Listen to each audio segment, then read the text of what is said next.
It's 3:17 a.m. The house is silent, but your mind isn't. You're staring at the ceiling. Somewhere in the darkness, your heart is beating just a little too fast. The digital clock glows red. It marks another sleepless night, another battle with thoughts that only seem to visit after midnight. If you're over 50, you know this scene intimately.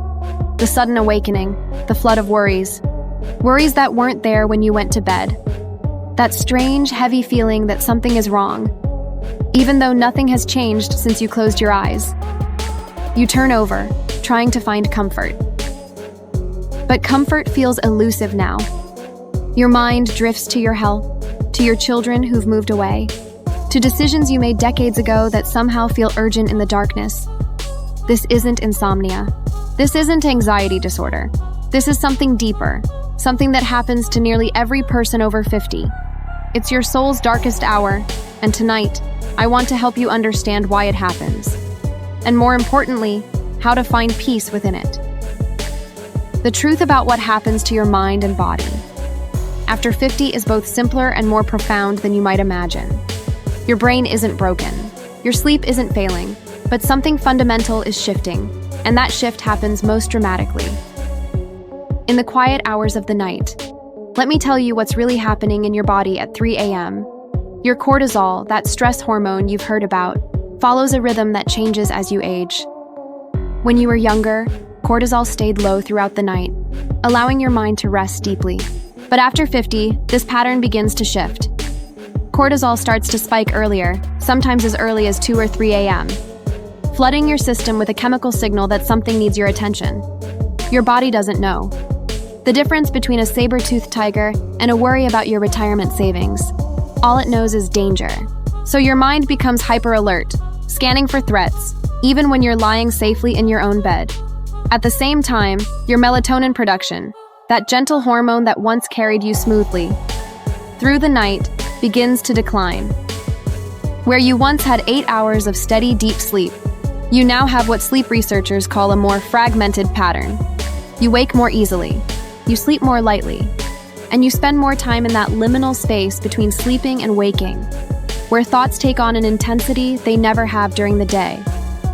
But here's what most people don't understand. This isn't a malfunction. This is adaptation. Your brain is actually becoming more sensitive, more intuitive, more aware of subtleties that you might have missed in your younger, more hormonally driven years.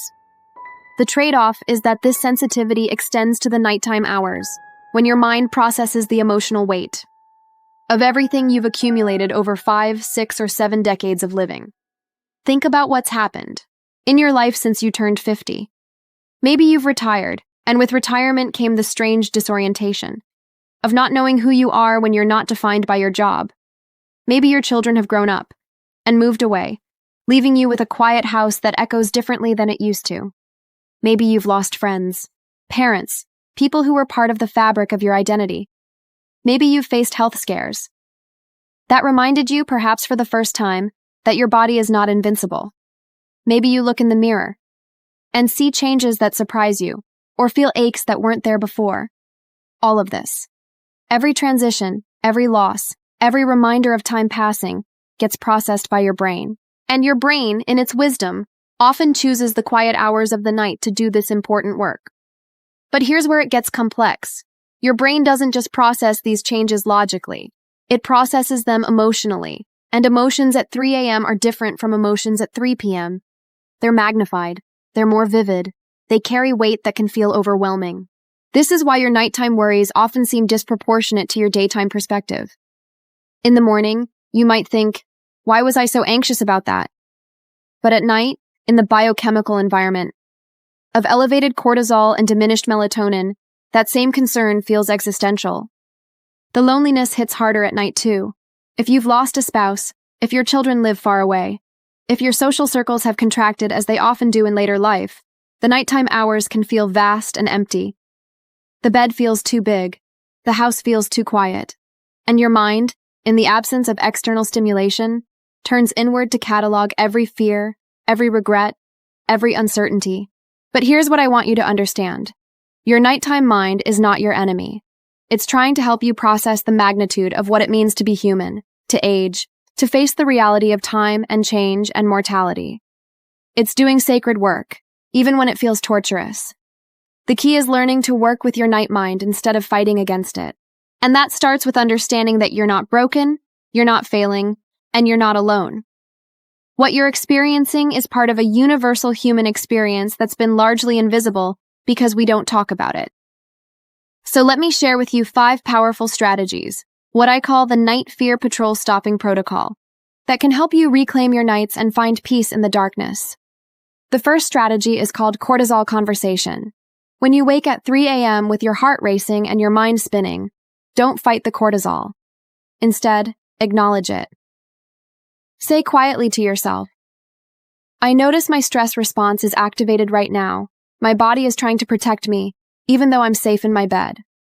This simple acknowledgement can actually help reduce the cortisol surge by engaging your prefrontal cortex, the part of your brain that provides calm, rational perspective. The second strategy is temporal anchoring. When your nighttime thoughts start spiraling about the future, your health, your finances, your family, gently remind yourself that it's the middle of the night. And middle-of-the-night thoughts are not reliable narrators of reality. Say to yourself, this is night thinking. I'll revisit this in daylight if it still seems important. This helps you recognize that the emotional intensity you're feeling is partly biochemical, not purely circumstantial. The third strategy is body grounding. Place one hand on your heart and one hand on your stomach. Feel your heartbeat. Feel your breath. This physical connection to your body can help interrupt the cycle of abstract worry and bring you back to the present moment. Your body is here, in this bed, in this room, in this moment of safety. The fourth strategy is compassionate reframing. Instead of judging yourself for being awake, for worrying, for feeling anxious, try treating yourself with the same kindness you'd offer a dear friend. Say to yourself, this is a hard time of life. It makes sense that I would have big feelings about big changes. I'm doing the best I can. Self-compassion is actually more effective than self-criticism in calming the nervous system. The fifth strategy is sacred witnessing. Instead of trying to solve every worry that arises, simply witness your thoughts without engaging with them. Imagine you're sitting by a river, and your thoughts are leaves floating by. You can see them, acknowledge them, but you don't have to grab onto them or follow them downstream. This practice helps you develop a different relationship with your nighttime mental activity. These strategies work because they address what's actually happening in your brain and body at 3 a.m.